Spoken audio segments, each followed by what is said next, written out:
for joining us on African Free Press Television. My name is Bridget Okudili with the news updates. The privatization of different Nigerian Telecommunications Company NITDA and Mobile Telecommunications MTEL by the administration of President Goodluck Jonathan has turned out to be a success.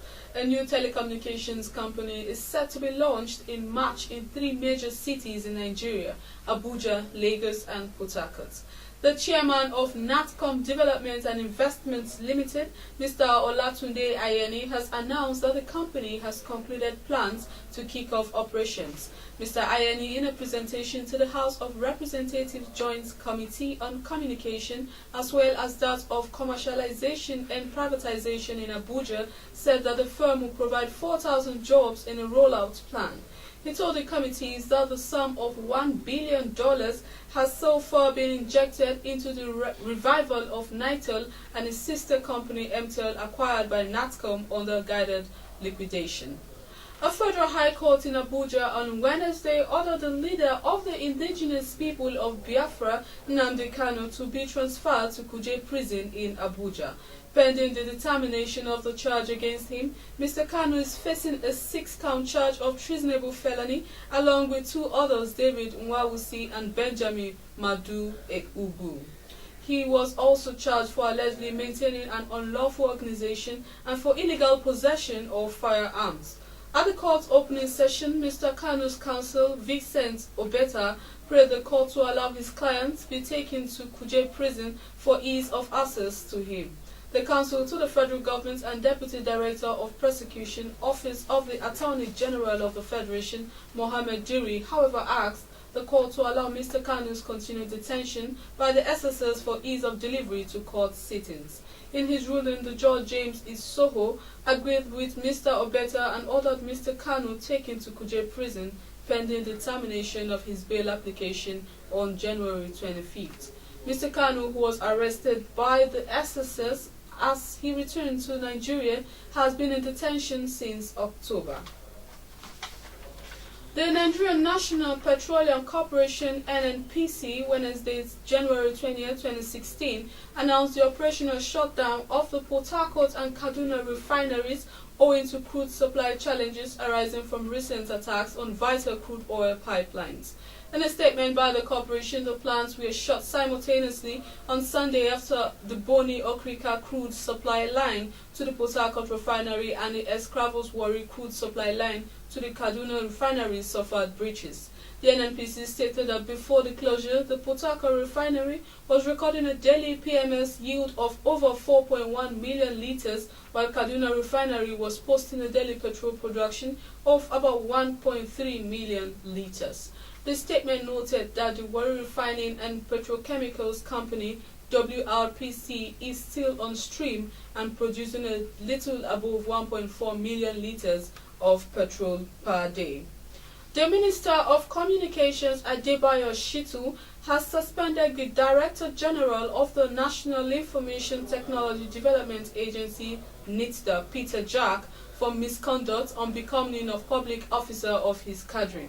Mr. Jack's suspension, which takes effect from January 20, 2016, was contained in a statement by the Special Assistant on Media to Mr. Shitu, Victor Oluwadamilare, on Wednesday. The indefinite suspension became imperative on the strength of deluge of petitions regarding several alleged wrongdoings in NITDA and subsequent preliminary findings of an investigative committee set up by the ministry, the statement said.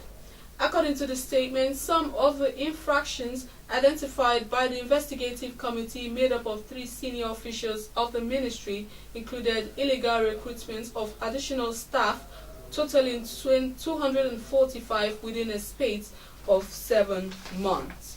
The federal and state governments of Nigeria have signed what they classified an updated Abuja Commitment on polio eradication in Nigeria.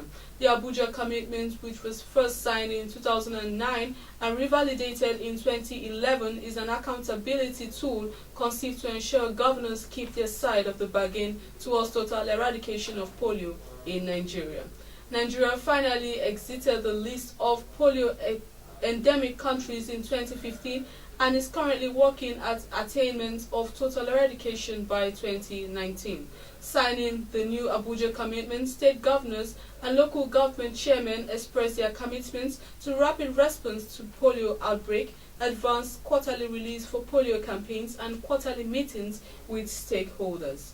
The Executive Secretary of the National Primary Healthcare Development Agency, Ado Mohammed, however, decried lack of commitment to polio throughout 2015. According to him, while 5 states fully achieved the 4 key indicators, 6 states could not implement a single state-level Abuja commitment. He said the 4 of the 5 states that kept to the commitment were high-risk states that include Bauchi, Jigawa, Kano and Kaduna, as well as Ondo State, which is a non-risk state.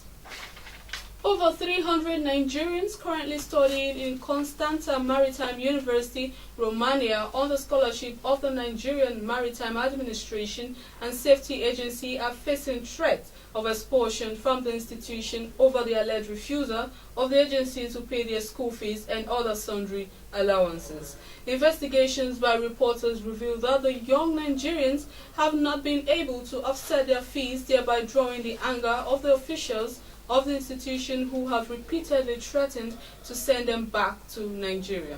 Each of the students who are studying engineering, navigation and naval transport pays a total of 5,720 euros, leading to 1.23 million naira by international exchange rates of 216 euros. The breakdown shows that each of them pays 4,500 euros as school fees, 300 euros as feeding allowance, 400 euros for accommodation, 220 euros as stipends, and 300 euros as winter allowance. Ugandans have expressed disappointment over President Yoweri Museveni's absence from the country's first ever live presidential debate last Friday. The first live debate saw several presidential candidates pleading their cases without the presence of the head of the East African nation. Museveni's reasons for not attending the debate was that speech competitions should be left to high school students. The debate was attended by Professor Venasius, Baye Mureba, Maureen Kela, Kiza Sejni, Joseph Muzari, Major General Benon Biraro, and Amama Mbabazi. While some people expressed disappointment, a local produce dealer, Charles Ojok, said that Museveni was smart not to attend because he would have made himself a laughing stock. Human rights organization Amnesty has accused Apple, Samsung and Sony, among others, of failing to do basic checks to ensure minerals used in their products are not mined by children. In a report into cobalt mining in the Democratic Republic of Congo DRC, it found children as young as 7 working in dangerous conditions. The firm said that they had a zero tolerance for policy towards child labor. The DRC produces at least 50% of the world's cobalt. Miners working in the area face long-term health problems and the risk of fatal accidents, according to Amnesty. It claimed that at least 80 miners had died underground in southern DRC between September 2014 and December 2015. The Nigerian squad in Rwanda claims it has not been paid allowances despite reports in the media stating that old payments have been handed to the players. Denying media reports, the players and officials of the Super Eagles said they are yet to receive $2,000 match bonus and other camp allowances at the African Nations Championship in Rwanda. Some of the players who spoke exclusively to Goal.com said they only received assurance that the money would be paid as soon as possible. And for more stories, please log on to our website at www.africanfreepress.com, like our Facebook page at African Free Press, follow us on Twitter at African Free Press. Don't forget to join in our discussions at African Free Press Forum and subscribe to our YouTube channel at African Free Press. My name is Bridget Okudili.